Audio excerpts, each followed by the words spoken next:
Right, here we are, still at a secret location somewhere in Kent at Honeywood's pop-up camping event. We're at the Feast in the Woods. I'm going to do a really simple little dish called Pancharagus. Now, it is as simple as it sounds. It's pancetta with asparagus. I was going to call this dish asparetta, but a friend of mine said, no, Pancharagus sounds much better. So Pancharagus it is. Okay, so what I've got here is a griddle pan that is already on, and I'm getting it nice and hot. And I've got fresh asparagus. It's the asparagus season, long awaited. It's been about a month behind this year. English asparagus, it's the best. It's that simple. Right, okay, so what we need to do is get rid of the woody bit at the bottom. And if you take the spear and bend it, then it snaps naturally where the woody bit starts. Now, don't throw those away. I'm going to save those for another dish. I'm going to put them in a stock because they'll add some lovely flavour. So, very quickly, I'm going to do about half a dozen or so, I think. We'll have a little look. And then if I've got some time, I'll knock up a little mayonnaise to dip them in. Okay, so a piece of pancetta. I've tried this with various other bits and pieces. Thin, streaky bacon works okay. Parma ham is a little bit salty, and I find the best results are with pancetta because there's quite a lot of grease in the meat, which means you don't need any in the griddle. So if I can just speed this up, really simple. Doesn't really matter how you do it. Just kind of wrap a bit around the spear, get it going. And because it's kind of sticky, it sort of seals itself on. As I said, trying it with bacon, I had a bit of a problem getting it to stick on the spear.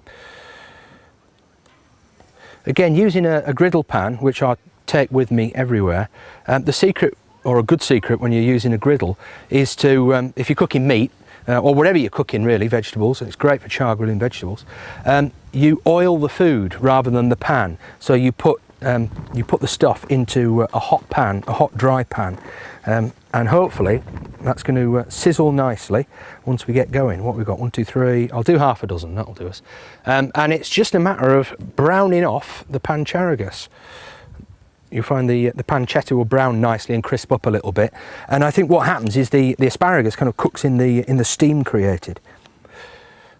It's a great little dish. I quite often do this when I'm at food festivals, particularly if I've not got a lot of room to operate, and I've got oh hello Poppy, I've not got a lot of room to operate and there's a passing audience. I can hand out Pancharagus, and it always, well, usually gets a smile. So we'll see how we get on today. I think I've got some willing volunteers in the background hanging around.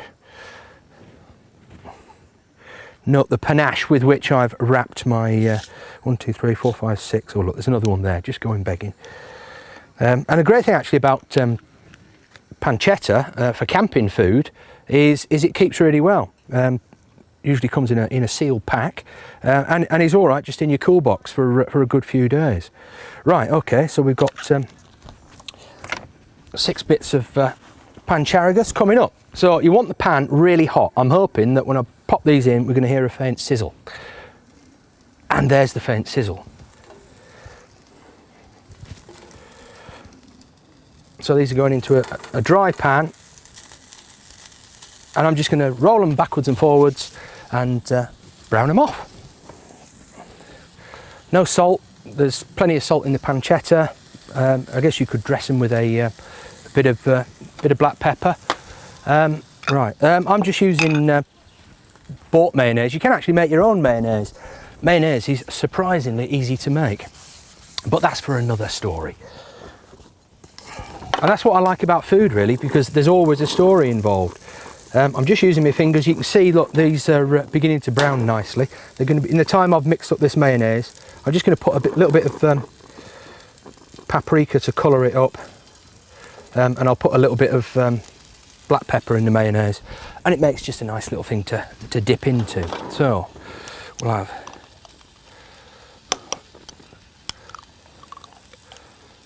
a reasonable sized dollop. There it is. I'm just adding this to knock a little bit of colour into it really. There we go, we're in.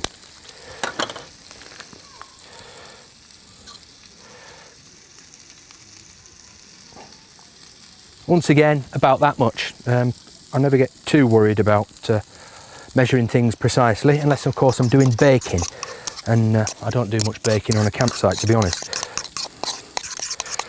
And what that does is it just colours up the mayonnaise a little bit and adds that nice little smoky paprika flavour. Done. I'm not even going to put any salt in that, actually. A grind of black pepper will go well. Right, these are nearly done. Starting to brown nicely. I've got a hot spot actually because I've got just a one burner there. The stuff at the edge is a little cool, so I think another couple of minutes for those. Trying not to burn my fingers. Press it down a bit. Yeah, so keep the asparagus stalks. Great for making a stock. If you're doing a rice dish or something like that, then cooking a rice in a homemade stock's fantastic. So they'll go in there. Let's see if these guys want to try a bit of Pancharagus. You hungry? Yeah. How well do you like your bacon? Crispy? Yeah, I got crispy bits. I once cooked a bacon sandwich for an American friend of mine, and I like my bacon kind of, you know, just reasonably done but not crispy. And I handed it to him, and he just looked at me with a look of horror on his face and said, "You don't expect me to eat that? What's wrong with you, lad? It's a bacon sarnie." Right, that's done. Do you want to try some of this? Right, let's go and see if they approve.